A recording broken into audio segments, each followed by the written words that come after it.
Melbourne, సిడ్నీలో భారత్తో border Gavaskar ట్రోఫీలో చివరి 2 టెస్టు మ్యాచ్లకు ఆస్ట్రేలియా జట్టును ప్రకటించారు. తొలి 3 టెస్టుల్లో ఉస్మాన్ ఖవాజాతో కలిసి ఆరంభించిన నాథన్ మెక్స్ఫీనీని తొలగించారు.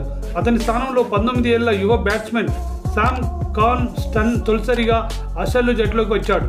ఈ సీజన్లో అతని ఆకట్టుకునే ప్రదర్శనతో తొలి కాల్ ఆఫ్ని పొందాడు.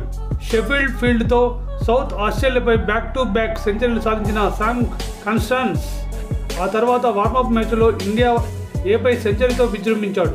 అతను సిడ్నీ థండర్స్ తరఫున బిగ్ బాష్ లీగ్ అరంగేట్రంలో 27 బంతుల్లో 56 పరుగులు చేశాడు.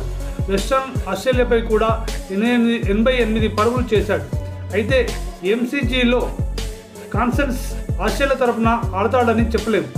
ఆస్ట్రేలియా బ్యాకప్ బ్యాట్స్మెన్గా జోష్ ఇంగ్లీష్ని కలిగి ఉంది. అతను మొదటి ఎంపిక అవుతాడనడంలో ఎలాంటి సందేహం లేదు.